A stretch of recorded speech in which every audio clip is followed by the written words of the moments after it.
Ondelatte raconte. Christophe Ondelatte. Voici une affaire qui a eu sa petite célébrité dans les années 80. L'affaire Lionel Cardon. Et ça n'est pas pour rien qu'elle a traversé le temps. C'est une histoire hallucinante. 3 meurtres, dont l'un d'une perversité incroyable. Et le mobile? Eh bien, le mobile, il n'y en a pas. Pour le débrief, j'ai sollicité tant d'années après l'avocat de Lionel Cardon à l'époque, maître Pierre Blasi, du barreau de Bordeaux. Voici cette histoire incroyable, je l'ai écrite avec Okis, réalisation Boris Paczynski. Europe 1, Christophe Ondelatte.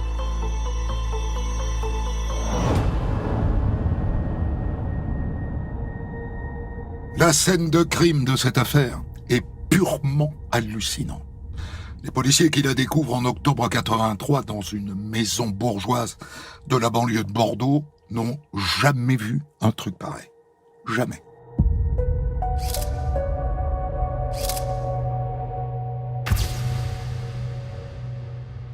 Un homme, allongé dans une baignoire vide.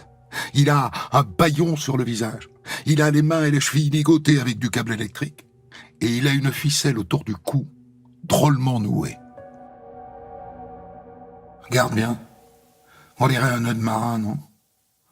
Regarde-moi ça comme c'est pervers. Tu vois la ficelle? Tu vois le nœud qu'elle fait? Regarde bien. Le truc est fait de telle façon que si tu tires dessus, plus tu te débats, plus tu t'étrangles. C'est bien tordu, ça. Hein? La victime s'appelle François-Xavier Aran, 37 ans. Il était chirurgien à la clinique de Pessac. Ce matin, on l'attendait au bloc, il n'est pas venu.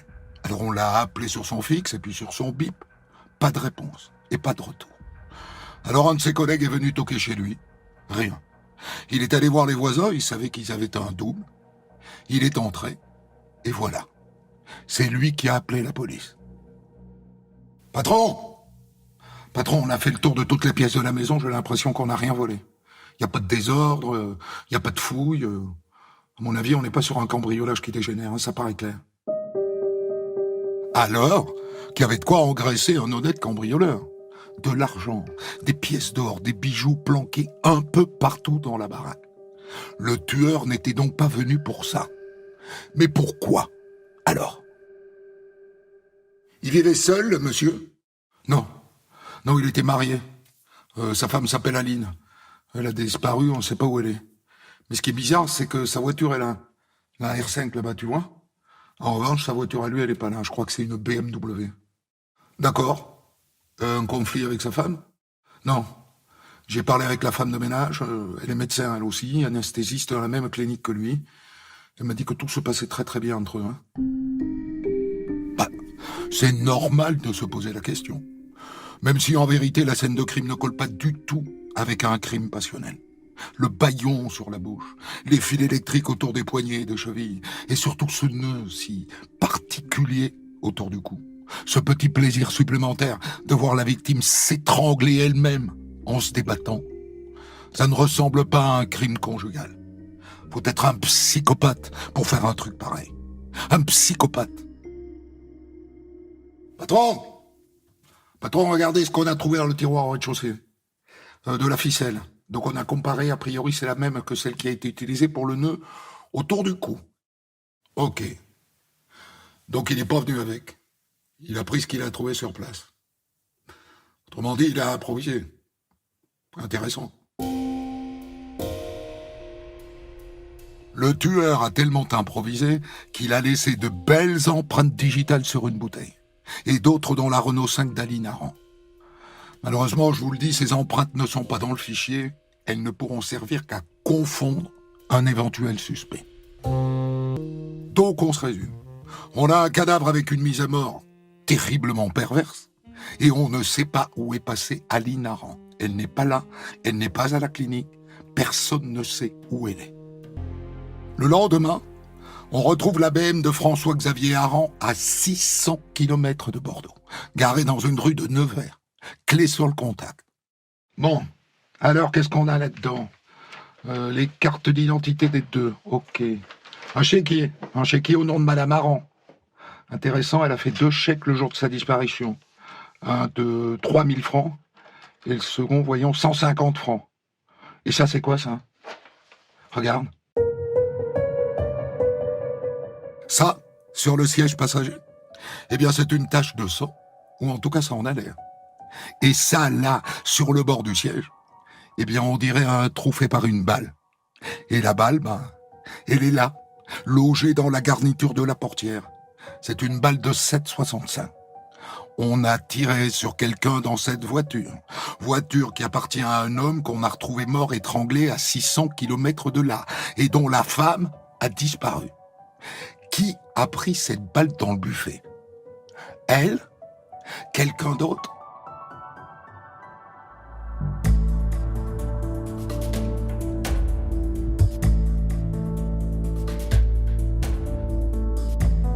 On est en 1983. L'ADN, la téléphonie, tout ça vous oubliez. Dans cette enquête-là, on est dans du classique, façon Maigret. Priorité, reconstituer l'emploi du temps de François-Xavier Aran. Bon donc, d'après les infos que j'ai pu obtenir, il quitte la clinique vers 14h30 pour se rendre comme tous les mardis au tennis club de la Roseraie, à Mérignac.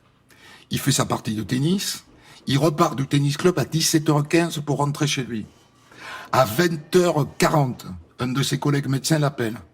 Il raconte que ça sonne longtemps dans le vide et que finalement, c'est Aline Aran qui décroche. Et il dit qu'au téléphone, elle avait l'air stressée. Hein, il avait l'impression qu'il y avait un souci, quoi. Donc il a demandé à parler à son mari, elle lui a dit que c'était pas possible. Il a rappelé plus tard, et ma foi, personne n'a répondu. Hypothèse, à ce moment-là, le tueur est dans la maison et il les séquestre. Et après?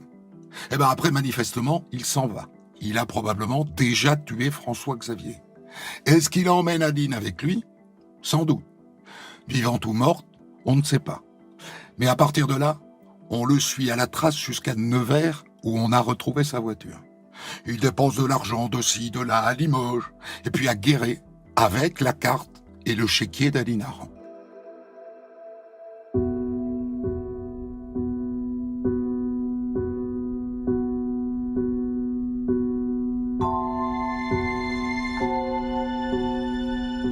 Alors, qui est capable de faire un nœud pareil? Un nœud aussi complexe et pervers que celui qu'on a retrouvé sur la ficelle autour du cou de François-Xavier Aran. Spontanément, on pense à un marin. Mais il n'y a pas que les marins qui font ce genre de nœud. Les chirurgiens aussi en font pour suturer les plaies. Ils avaient un ennemi, les Aran, à la clinique. D'après ce qu'on nous a dit, non. Mais bon, attention, ils étaient sur le point de quitter cette clinique de Pessac, ils avaient démissionné, tous les deux. Ah bon? Pourquoi? Je te rassure, pas parce qu'ils étaient en conflit, ils ont juste trouvé un double poste au soleil, en Guyane, à l'hôpital François Bourron de Saint-Laurent-du-Maroni. Lui, chirurgien, l'anesthésiste, le pied, quoi. D'accord. Qu'est-ce que ça nous apporte, ça? Je sais pas, je me dis que le chirurgien qu'ils allaient remplacer là-bas a peut-être pas apprécié de se faire piquer la place, je veux dire. Qui lui pique son poste. Et il l'aurait tué pour ça. Pourquoi pas, hein? Faut explorer la piste, en tout cas. Et on l'explore. Une équipe file en Guyane. Et on perd du temps et de l'argent. Le chirurgien reconnaît qu'il sait faire ce genre de nœud, comme tous les chirurgiens, mais il n'a pas quitté la Guyane.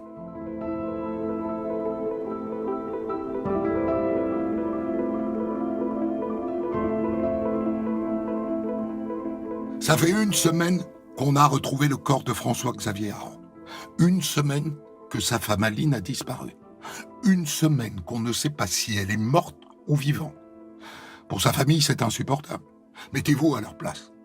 Alors, sans rien dire à la police, il décide de faire passer un avis de recherche dans les journaux, avec un numéro de téléphone qui est celui de leur avocat, Maître Decaune, et sa mort à l'hameçon. Cabinet de Maître Decaune, bonjour. Oui. Bonjour. Je pourrais lui parler? Ah, je regrette, monsieur Maître Decaune est absent. Est-ce que je peux prendre un message? C'est au sujet d'Aline Aran, là.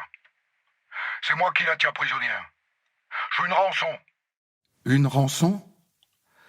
Écoutez, monsieur, rappelez demain, monsieur, plutôt vers 21h. Hein, Maître Decaune sera là. Et il y aura aussi la famille d'Aline Aran. D'accord? Et l'homme rappelle le lendemain à l'heure convenue. Évidemment, la police a été prévenue. La ligne est sur écoute. C'est le frère de François-Xavier Aran, Jean-Marie, qui décroche. Et une conversation s'engage avec le soi-disant ravisseur. Écoutez, monsieur, je ne sais pas qui vous êtes et si je peux vous faire confiance. Hein. J'ai rien contre l'idée d'une rançon pour revoir ma belle-sœur Aline, mais il faut que vous nous fournissiez la preuve qu'elle est vraiment vivante et qu'elle est avec vous. Vous comprenez? Elle est vivante. Je vous propose de venir le constater vous-même, si vous voulez. Non, monsieur, il n'en est pas question. Donnez-moi un élément qui me prouve qu'elle est vivante. Et on pourra continuer cette conversation. Je sais pas, soumettez-lui 2 ou 3 questions que je vais vous poser et dont elle est seule à connaître la réponse. Votre belle-sœur, elle porte un pendentif que lui a offert son père. Écoutez, oui, c'est vrai, mais ça prouve qu'une chose, c'est que vous la connaissez. Mais ça ne dit pas qu'elle est encore vivante, monsieur. L'homme rappelle 5 fois dans la soirée. Au total, la conversation avec lui enregistrée par la police dure 3 heures. Et pas une seule fois, il ne donne le montant de la rançon, ni la preuve qu'Aline est vivante. Mais ce qui est intéressant, c'est qu'on a pu localiser ces appels. Ils proviennent du quartier de la place de la Victoire, dans le centre de Bordeaux. Les flics se mettent immédiatement en planque devant chaque cabine téléphonique. Et ils attendent. Patron, on a un suspect. Dans les 25-30 ans, 1m75, blond, avec un léger collier de barbe. Il se déplace d'une cabine à l'autre. Ok, vous le lâcherez pas des yeux. Aux alentours de minuit, l'homme s'approche d'une cabine. Patron, la cabine est à l'angle de la place des Capucins du cours de la Marne. Il est en train de composer un numéro. Et pile à ce moment-là, le téléphone se met à sonner dans le cabinet de Maître Decaune. C'est lui. C'est lui. À ce moment-là, ils sont 7, à quelques mètres de lui. Nous sommes prêts pour interpellation, patron, à vous. Vous ne bougez pas. S'il tient vraiment Aline Aran en otage, il faut le filer, discrètement. Bien reçu, chef. Terminé. Il a raison, le boss. Alors ils se mettent à le filocher. À cette heure-là, il n'y a pas un chat dehors, c'est pas facile. Et au bout d'un moment, putain de bordel, il perd de sa trace.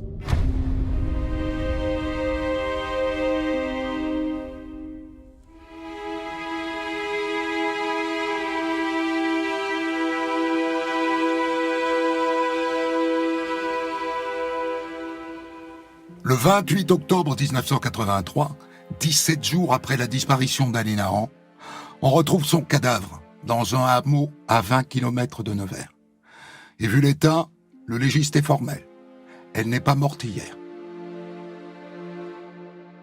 Compte tenu des dégradations sur le corps, je pense pouvoir dire avec certitude qu'elle a été tuée le jour de son enlèvement. Et de quelle manière, docteur? Une balle de 7,65 tirée en plein cœur, à bout au champ. Du coup, il aurait mieux valu l'intercepter, ce type, à la sortie de la cabine téléphonique. Mais bon, on pouvait pas savoir. Hein.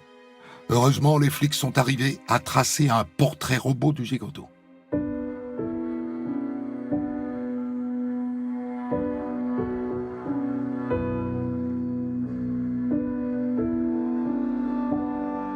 La chance de cette affaire, c'est qu'au même moment, une autre équipe de flics de Bordeaux travaille sur une série de cambriolages étrangement commis ces dernières semaines chez des médecins.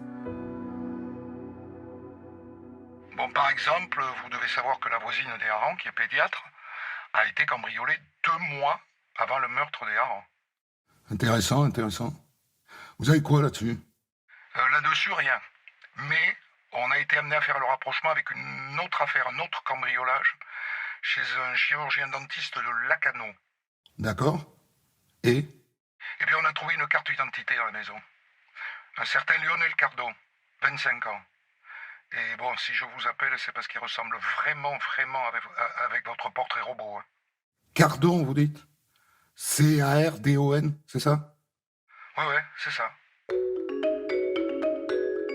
Et c'est vrai, la ressemblance est frappante. Mais il y a mieux que ça. Les empreintes digitales de ce Lionel Cardon sont les mêmes que celles qu'on a relevées sur la bouteille chez les harengs. Et l'oiseau a un passé. Il est sorti de prison il y a 4 mois, après 6 ans de tôle, condamné à 10 ans en 77 pour braquage d'une station-service. Le pompiste avait été grièvement blessé. Et alors à l'époque, quand les collègues sont venus pour l'arrêter, il a sauté par la fenêtre, figure-toi, du 4e étage. Hein. Et du coup, il a passé plusieurs mois avec un corset, quoi, dans sa cellule. Il y aurait un moyen de le pincer. Il est en conditionnel. Et donc, il est censé aller pointer toutes les semaines au commissariat de Créteil, en région parisienne. Sauf que les journalistes de Sud-Ouest balancent son nom et son portrait robot à la une. Et que derrière, comme des moutons, toute la presse embraye. Merci, messieurs. Maintenant, il sait qu'il est recherché. Mais c'est pas vrai. Quel est le con qui a balancé cette info ?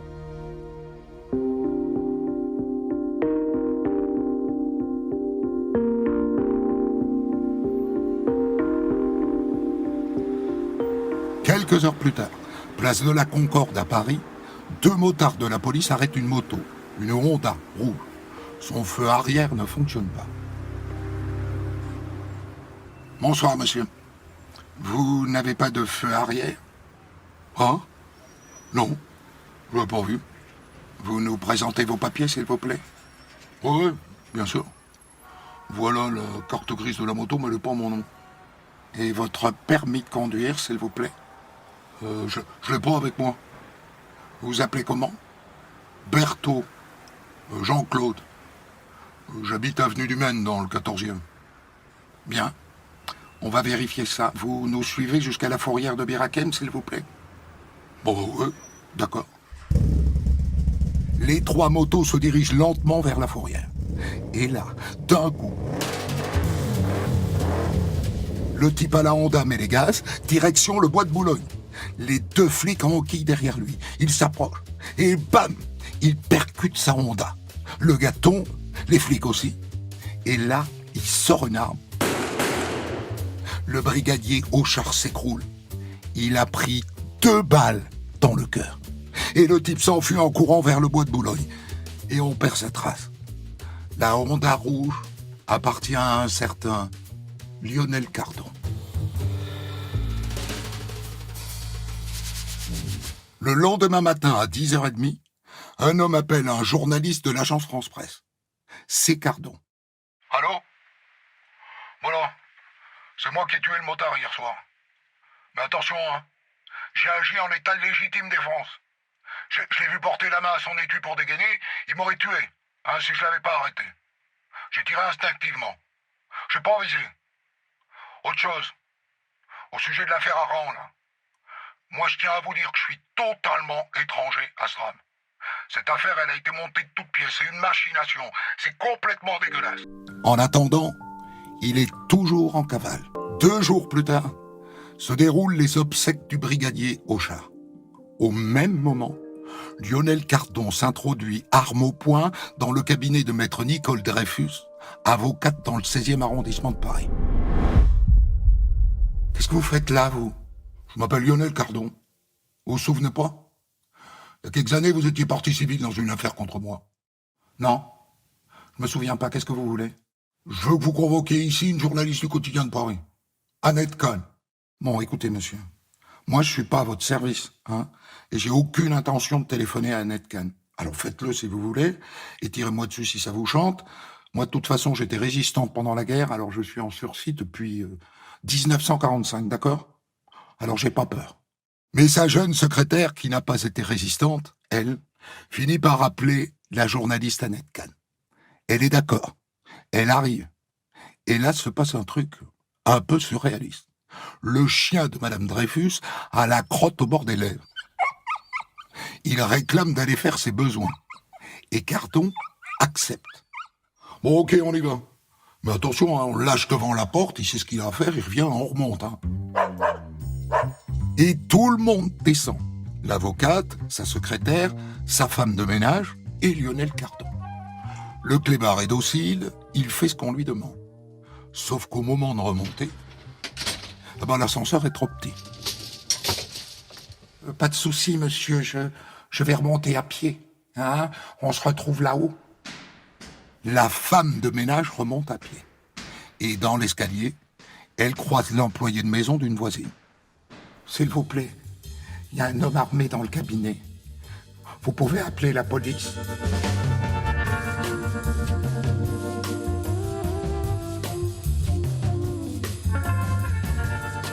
De retour dans le cabinet, arrive la journaliste Annette Kahn.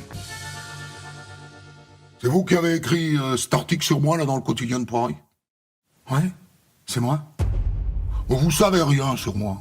Si vous voulez un scoop, je peux vous parler des conditions des détenus en prison, des humiliations quotidiennes, de l'infantilisation des détenus. C'est inhumain la prison. À ce moment-là, au loin, les sirènes de police se font entendre. Et voilà les flics dans l'escalier, armés de pistolets mitrailleurs. Et d'un coup, ça se met à tirer dans tous les sens. Et Cardon réplique à travers la porte. Un policier est blessé. Et maintenant, le quartier est bouclé. Des journalistes commencent à arriver. Et des négociations s'engagent à travers la porte criblée de balles. C'est le substitut du procureur Laurent Davnas qui est à la manœuvre. Cardon, faites un geste. Libérez un otage. Il libère la secrétaire. Et 20 minutes plus tard, la femme de ménage. Pendant ce temps-là, à l'extérieur, un assaut se prépare, filmé en direct par les caméras de télévision. En cas d'assaut, j'hésiterai pas à tuer les otages et à me tuer, je vous préviens. Je suis dans le viseur. J'attends les instructions. Terminé. Le préfet de police est prêt à dire OK. Mais le procureur est contre. On doit d'abord penser aux otages. D'autant que maintenant, Cardon tient fermement la journaliste Annette Kahn entre lui et la porte. Elle lui sert de bouclier.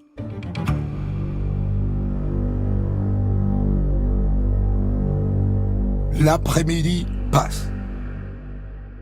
Oh, je suis d'accord pour libérer la journaliste. OK, mais elle sort avec ton arme. Il finit par relâcher Annette Kahn vers 18h, mais sans son arme. Maintenant, ils ne sont plus que 2 dans le cabinet. Maître Dreyfus et lui. Allez-y, maître. Allez-y, sortez. Mais vous êtes fous. Ils vont vous abattre dans la foulée. Je m'en fous, j'ai rien à perdre. Hé, je veux une cigarette. Ok. Tu nous laisses entrer alors. Le commissaire et le substitut du procureur entrent dans le cabinet main en l'air. Et une discussion s'engage. Elle dure 1 heure. Et au bout, Cardon baisse son arme et il est arrêté. Ouf! Et on le sort par la grande porte de l'immeuble. Les journalistes n'en perdent pas une miette.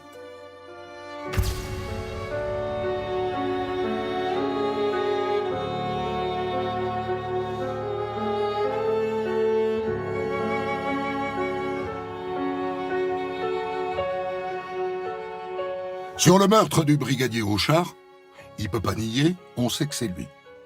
Mais sur celui des époux Aran, en revanche, c'est pas lui. Il sert une histoire à dormir debout. Comptez pas sur moi pour dénoncer qui que ce soit. J'y étais, ok? Mais j'étais pas seul. J'y suis allé avec un couple, Patrick et Isabelle. Je crois que c'est des amis à eux. Je crois qu'elle a travaillé avec Madame Aran, bref. Ils voulaient faire chanter Monsieur Aran pour avoir de l'argent. Et le projet, c'était de l'enlever elle, le temps que lui réunisse l'argent de la rançon. Donc c'est eux qui l'ont ligoté dans la baignoire. Et moi, ce qui s'est passé à ce moment-là, moi, je sais pas, j'y étais pas. Et après, on est parti en voiture. Et puis à un moment, ils ont entendu à la radio que le mari, il avait été retrouvé étranglé dans la baignoire. Et là, la femme, forcément, Aline, elle a pété les plombs. Et s'est jetée sur Patrick. Et c'est lui qui lui a tiré dessus. Et il l'a tué, quoi. Mais qui est ce Patrick? Ah, désolé, je peux pas vous en dire plus. Je suis pas une balance, moi.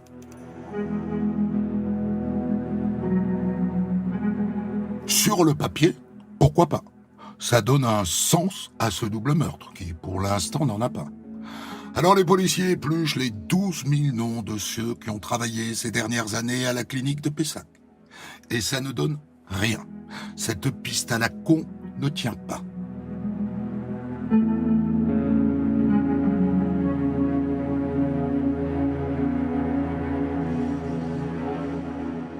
On va le juger 2 fois.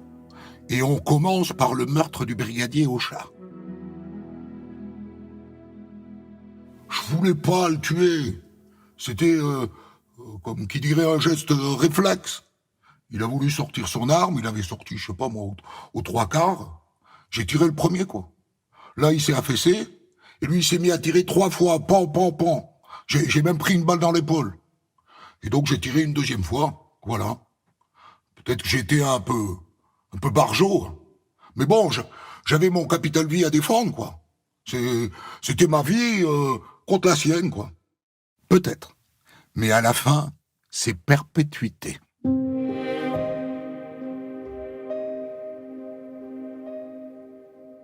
Deuxième procès en décembre 86 à Bordeaux.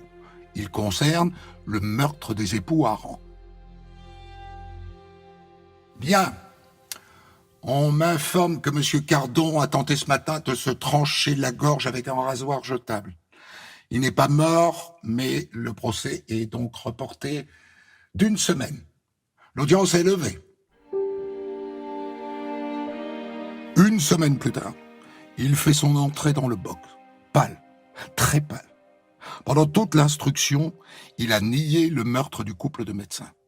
Depuis le début, il désigne Patrick et Isabelle. Un policier vient à la barre faire une utile mise au point. Nous n'avons retrouvé aucune trace, aucune empreinte de qui que ce soit d'autre que M. Cardon chez les Aran. Notre conclusion est qu'il était seul, contrairement à ce qu'il affirme. Et j'ajoute que Mme Aran a été tuée avec l'arme qu'il avait sur lui au moment de l'arrestation. Les expertises en balistique ne laissent aucun doute. Et là, il se met à gueuler comme un veau, au point que le président décide de l'expulser de la salle d'audience, jusqu'à la fin. À part ça, on bute toujours sur un point crucial. Pourquoi ? Pourquoi a-t-il tué les Aran ? Pas pour l'argent, il n'a rien pris. Alors peut-être que c'est juste parce qu'il est barjot, comme il dit, tordu, brétzin. Ce que l'enquêteur de personnalité raconte sur son enfance conforte plutôt cette piste. Quand il était enfant, il avait un frère et une sœur, et sa mère les a abandonnés à leur père, qui à l'époque était garde-côte. À la suite de quoi, le père a sombré dans l'alcool, et les enfants, dont Lionel Cardon, se sont retrouvés littéralement livrés à eux-mêmes. Et à partir de là, il part en vrille, si vous me permettez l'expression, et à 17 ans, il a déjà été condamné 6 fois pour vol.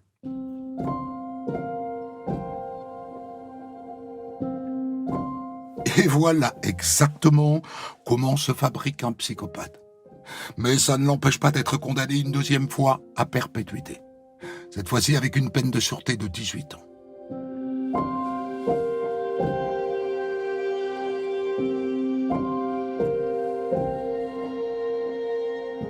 En prison, Cardon est comme un fauve en cage. Et plusieurs fois, il tente de s'évader, dont une fois avec de la dynamite. Et puis les années passent.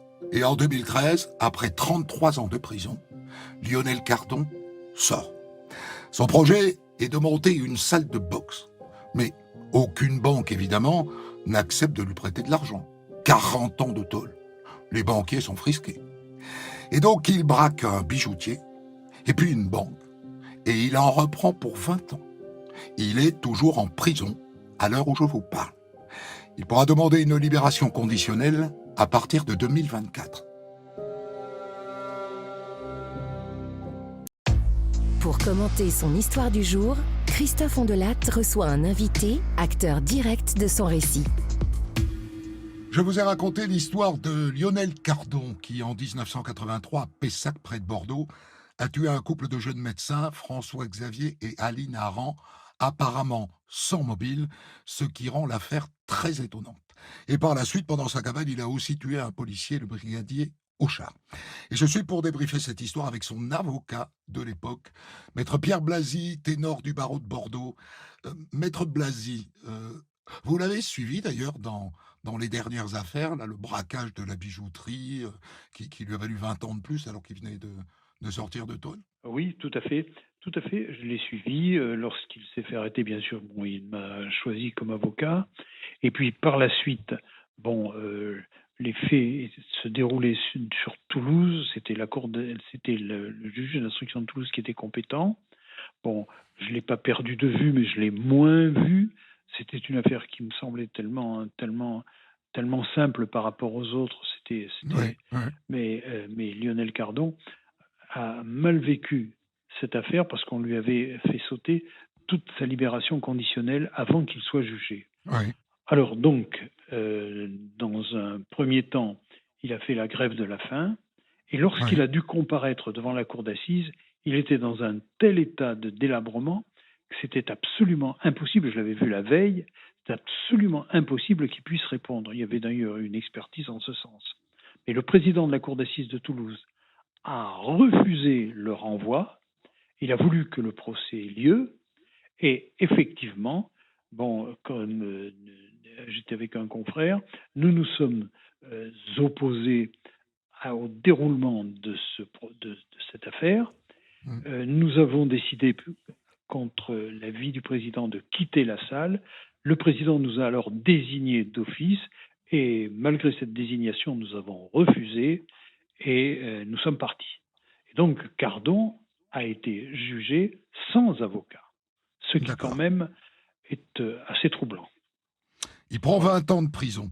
Vous avez parlé avec lui à l'époque, enfin vous aviez l'occasion de revenir sur l'affaire Aran. Il est toujours dans le déni, c'est pas lui.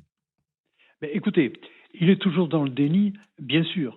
Mais vous avez fait une présentation du dossier qui est excellente, qui est très bonne, mais vous nous avez donné l'impression qu'il n'y avait pas de problème.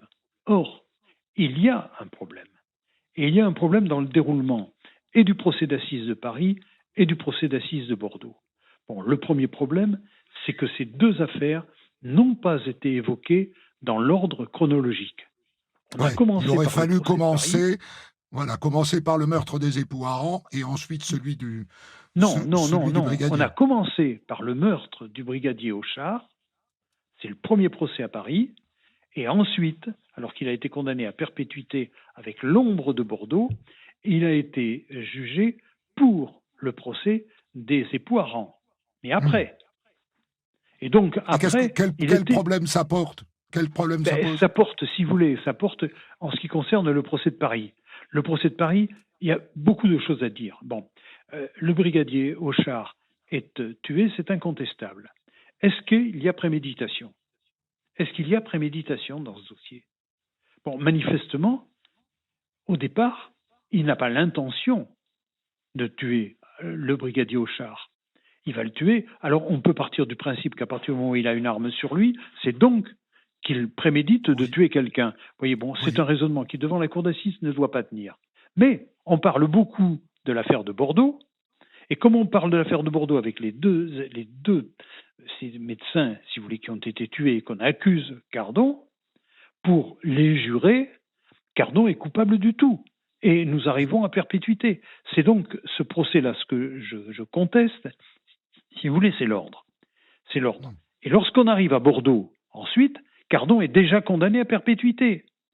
Or, il y avait une discussion. Vous nous dites, Cardon conteste, mais les faits sont absolument incontestables. Là, je vous reprends sur ce point en vous faisant remarquer que la cour d'assises de la Gironde l'a certes condamné pour le meurtre d'Aline Aran, mais pour le meurtre de Xavier, il est condamné à complicité. Pour complicité.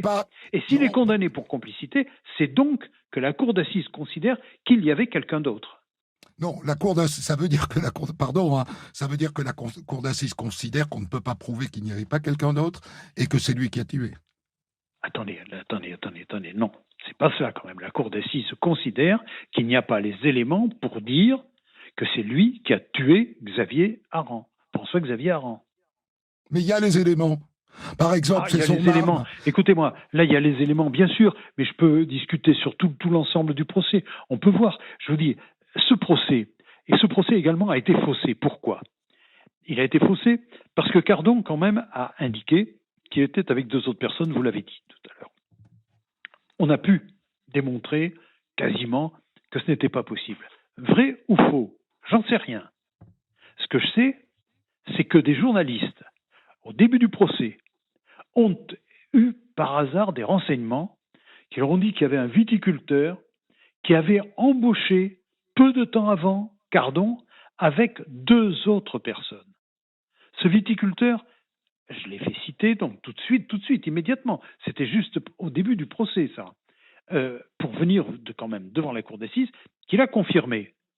Et il devait y avoir, à mon sens, il devait y avoir un complément d'information. On devait reprendre cette affaire parce que cet homme était un honnête homme, tout à fait connu, sans problème, qui n'avait aucun lien spécial avec Cardon et qui était considéré par l'ensemble de la population comme un honnête homme. Il n'y avait pas de raison de ne pas croire ce qu'il disait.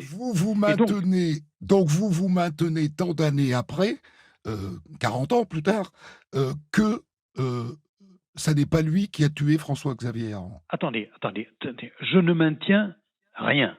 Je dis seulement qu'il y avait un témoin qui est venu dire, avec des éléments précis, qu'il y avait d'autres personnes avec Lionel Cardon.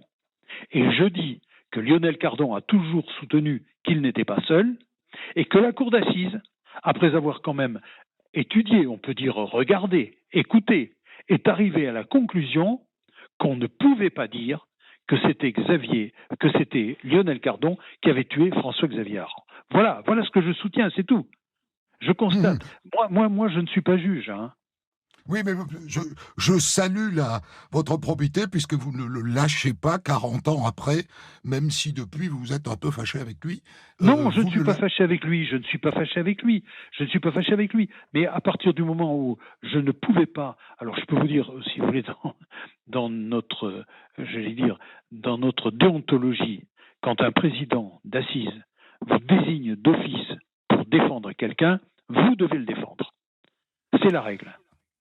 Bon, des poursuites ont été engagées contre moi et contre mon autre confrère parce que on avait refusé et parce qu'un autre homme de conscience refusé.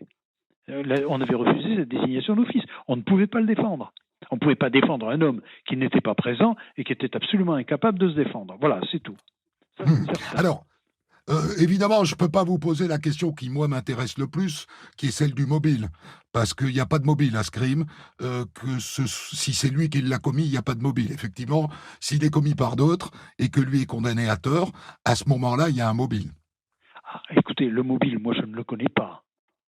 Moi, je ne suis pas plus fort que la police. Et puis, vous savez, moi, je dis ce que me dit Lionel Cardon. Je suis sa thèse. Bon, il me dit que ce n'est pas lui. Bon, si je n'ai pas les éléments qui me prouvent absolument que ce n'est pas sa version qui est la bonne, parce qu'effectivement, et on peut discuter tout. Et moi, alors, je ne suis qu'avocat. Alors, il y a quand même pas mal, ça vous allez peut-être me le concéder, pas mal de folie dans sa cavale.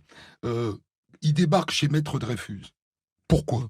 Qu'est-ce qu'il va faire là ? Ça n'a aucune cohérence. Ça n'a aucune cohérence. Il veut parler à Annette Kahn. Il est très, très touché.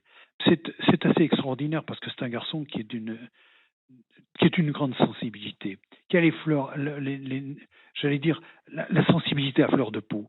Quand vous lui parlez, quand vous voyez, vous parlez de l'enfance, vous parlez de la famille, vous parlez des détails intimes.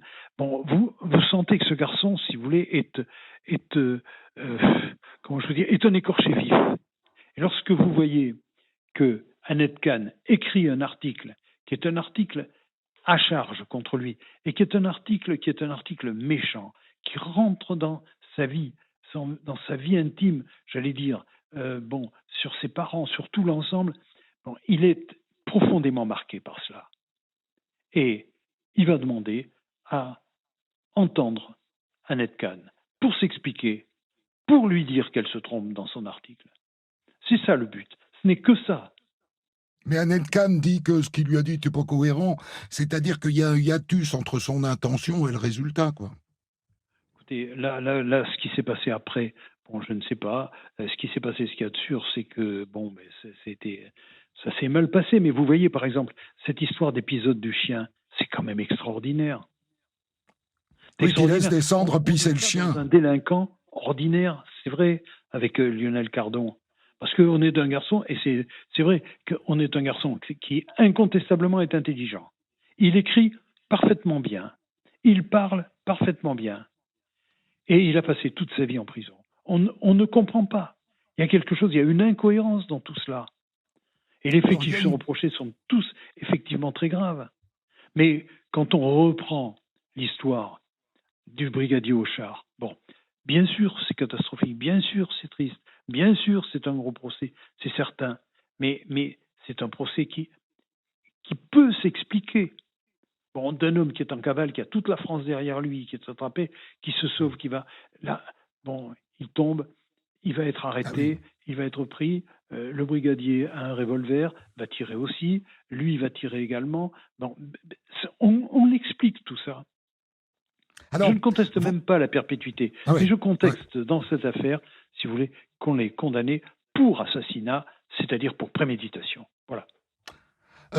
Vous m'avez ouvert une porte. Vous avez parlé d'un homme avec les nerfs à vif, avec une sensibilité démesurée, manifestement avec un cœur, quoi. J'ai raconté quand même quelques éléments de sa biographie personnelle. Bon, une histoire familiale tragique. Mais oui. Abandonné par son père, par sa mère. Oh, pas abandonné par son père, par sa mère, c'était beaucoup plus avec les problèmes du père, tous ces éléments, si vous voulez, donc j'ai même pas envie d'en parler, mais qui font que l'on retrouve dans son enfance, si vous voulez, la source des problèmes qui vont arriver après. Comme toujours. Comme toujours, j'allais vous dire. Comme tout. Bah oui. Ça fait un homme qui est quoi? Un peu rustique? Un peu brut? Non, ça fait un homme, c'est assez extraordinaire. Parce que, voyez-vous,